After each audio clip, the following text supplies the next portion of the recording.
we don't behave the same way when we're at home and alone as we do when we're in the presence of other people. And we don't behave the same way we do when we're in the presence of our friends and family, when we're in the presence of important people of stature.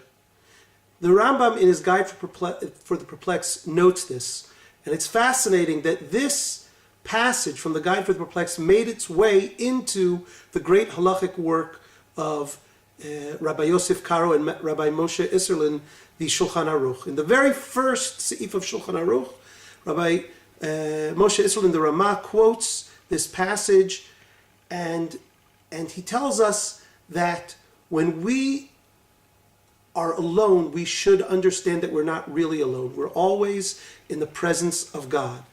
And as the Rambam goes on to say, therefore, we need to behave very, very differently. We need to dress differently. We need to act differently when we realize that we're in the presence of God. I'm mentioning this passage from the Rambam this week because Parashat Titzave is all about clothing. The beginning of the Parsha, we read the command to make Bigdei Kodesh, to make holy clothing for Aaron and his sons, lechavod u'letif'aret, for honor and for glory.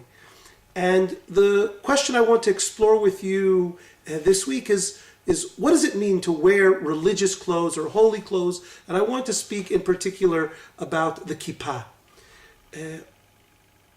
Nowadays, the kippah has a function of identifying us as part of a particular community, certainly the global religious community, so to speak. And then, of course, there are different sub-communities that are often represented by different styles and sizes, what have you, of the kippah. But I want to share with you a different way of looking at head covering that the Rambam brings in that passage, something that I think is worth remembering.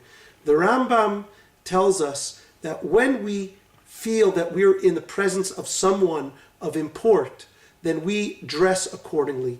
And the Rambam understands the custom of covering the head to be an expression of understanding that we stand at all times in the presence of God, in the presence of the transcendent, the presence of the wondrous, the presence of our Creator. And as we put on a kippah, and we do so for all of the reasons that I mentioned before, which I believe are okay, we should certainly meditate upon the Rambam's understanding of what head covering is all about. Shabbat Shalom.